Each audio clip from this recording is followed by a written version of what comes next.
The less said about the War for Cybertron Netflix shows, the better. The more said about the toy line, the better. When Siege was first announced, I said, no, I'm ready for a break again. I'd gone pretty hard into the Prime Wars stuff, but after picking up a couple of figures, I realized the toy line itself was pretty special, and picked up quite a bit more. Then Earthrise hit, and I said, no, I'm ready for a break again. And then I saw Sky Lynx. This figure was the standout of the Earthrise toy line for me. I had always wanted a G1 Sky Lynx as a kid, but I never had an opportunity to get him. He did get a surprise release in Combiner Wars, and as cool as that was, I passed on it because I felt it fell short as a true representation worthy of the beautiful pompous nonsense that is Sky Lynx. The Commander-class Earthrise Sky Lynx, however, absolutely nails the character in all its forms. One of the highlights of the figure, for me, was the rocket base form. I rag on base modes all the time, but I have nothing bad to say about this. The Lynx half folds out to form a long platform, and it's got lots of ramps and ports to plug things in. By itself, it's not exactly the most special looking base, but when the shuttle half is docked, it all comes together into this majestic centerpiece on your toy shelf. Not to mention, he has lots of War for Cybertron connection points for ramps and Micromaster partners, so you can form a little city out of all your figures.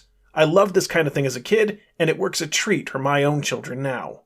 When needed, the base does fold up into a sort of cargo container for the shuttle to carry. This is more reminiscent of the original toy, and it's just as silly. You could argue it as a booster rocket, or a launch platform, or whatever, but it's basically a big blue rectangle that hangs off an otherwise fantastic shuttle. Speaking of, the Space Shuttle mode is probably my favorite part of an all-around awesome set. The details on this portion are exquisite. The beautiful sculpted panel lines, the gold paint on the windows and the cargo hold, and my favorite details are the actual NASA logo on the sides with the perfectly appropriate shuttle name, Magnificence. Although, Modesty would have been a fantastic name too. The only real downside to this mode is the frankly terrible designed wing clips. They don't lock in at all, and tend to pop out easily, causing the wings to flop around. It is annoying, but when they do stay in, the shuttle looks great.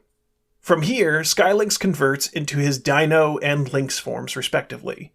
The Dino Bird is wonderfully wacky, with its massive head and impressive wingspan all folded out of the shuttle parts. It's a wonderfully weird mode that skirts the line of being ridiculous. But when you think about the character and that iconic well-spoken voice coming out of this monstrosity, I love it.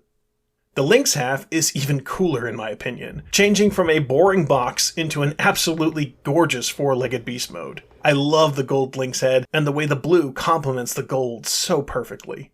One of my favorite details is actually his paws being made up from these tank treads. It just furthers one of my favorite design philosophies of Transformers, where one thing can be repurposed as another. Now both these modes are great, even if the Dino Bird legs are a bit flimsy, but when you combine them, it all comes together. Literally. In a magnificent symphony of ridiculousness that just puts a smile on my face from ear to ear. Sky Lynx is an insane Frankenstein's monster of things that shouldn't work, but he does work really well.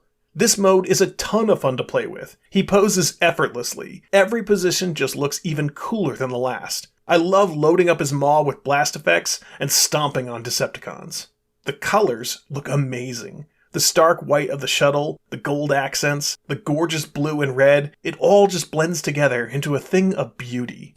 Sky Lynx is the toy equivalent of a slow cooker meal, made of whatever the heck you had left in the fridge, and he melds together into something unexpectedly special. He's a fun toy, a fun playset, a fun character, and to me, he perfectly represents the amazing wacky side of this ridiculous hobby we all love. Oh look! Another flesh creature that watches without subscribing! Seriously, it's so easy an Autobot could do it!